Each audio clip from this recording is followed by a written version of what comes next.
Hello, I'm here with my BookTubeAthon Wrap Up.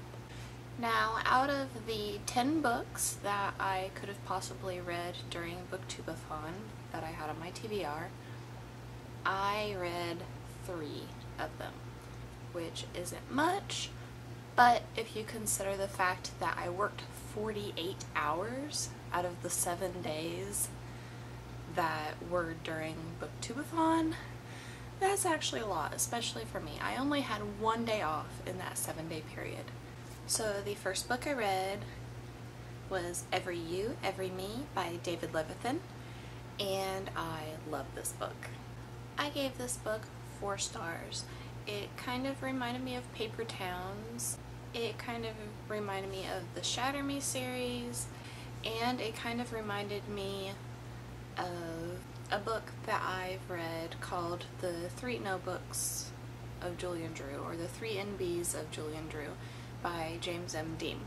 This also made me think of the movie Girl Interrupted in a couple of parts, and since it reminded me of so many different things, even though I really enjoyed it, and I really enjoyed those other things, the fact that it resembled so many things so closely made me give it a 4 instead of a 5 stars. I really wanted to give this a 5 stars, but I don't know, it just reminded me of too many different things. I read this book for the challenge of reading a book that you really want to read, and I also read this for the challenge of reading a book with blue on the cover. The next book I read was More Scary Stories to Tell in the Dark by Alvin Schwartz. That is the second book in this 3-book bind-up. I would have given this a 3 stars. I have it listed as a bind-up on my Goodreads, so I will end up rating the Treasury overall on Goodreads. But for the second book, I would give it a 3 stars. I didn't like it quite as much as the first book, but I still really enjoyed it. And this book was 100 pages, so that brings my page count to 349 pages. And this was to complete the challenge reading a book without letting go of it. The third book I have here was not originally in my TBR. It took the place of The Sky is Everywhere as the read the book you most recently purchased or read the book you most recently acquired, and that book was The Girl in the Park by Mariah Fredericks. And I gave this a 4 out of 5 stars. It is about a young girl who is found dead in a park and her former friend dealing with her former best friend being found dead in a park. Even though I really enjoyed this, the killer was very obvious, and I really liked that it was set in a private school and there was like normal high school drama.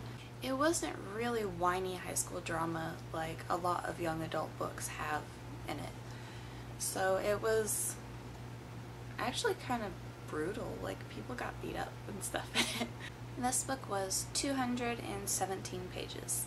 And that brings my page count to 566 pages for the readathon. Now, even though these were the only 3 books I completed, I did start reading 2 other books. The first book that I started reading and didn't finish was Peter Pan by J.M. Barrie, and this was to complete the challenge of reading somebody else's favorite book, which, if none of you know, Magical Molly here on YouTube, this is her favorite book, and that's why I wanted to read it. I thought that my mom might have read this to me whenever I was little, but I don't remember anything about it. I got to page 158 on this. I unfortunately could not read this while I was at work, so I could only read it at home, because I tried taking it to work one day and everybody was like, "Oh, you're reading Peter Pan? Oh, you're reading Peter Pan?" I was like, "Well, I'm trying to, but I can't with everybody asking me about it." So I only got to page 158, and there are 208 pages in this. I've gotten to page 181 since then. So but I only got to page 158 during the BookTubeAthon, so I didn't get to finish it. And I'm still working on it. I still want to finish reading it, but I'm not done yet, so I can't really tell you what I think about it. The only thing I can say is that Disney made a lot of changes whenever they made the movie, and it also makes me really like the movie Hook more, because I get a lot more of the references in that movie with this, because they left a lot of those references out of the Disney movie, and Hook seems to be a pretty good, like, after Peter Pan movie so far. But I haven't gotten to the end yet, so I'm gonna have to tell you about this in my August wrap-up. I got to page 158, but it was at the very top, so I only read 157 pages of this. So for my BookTubeAthon total so far, I have 723 pages. Now, the last book that I started during BookTubeAthon was Choker by Elizabeth Wood, and this was to complete the challenge of reading a book whose author's last name starts with the same letter as your last name. And my last name starts with a W, her last name is Wood, so I started reading this book, but I only got 68 pages into it. And there are 233 pages of this book, so I'm very far from finishing this, but I am continuing reading it. I did enjoy it so far. I actually had several authors that I could have picked that last name started with a W, especially quite a few books by Margaret Weiss, but they're huge, like 500 pages each, and there was no way I was going to try to read those during a readathon.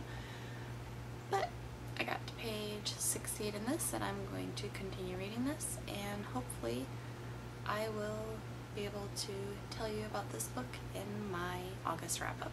With that 68 pages, I read 791 pages for the week of BookTubeAthon, so that's pretty good.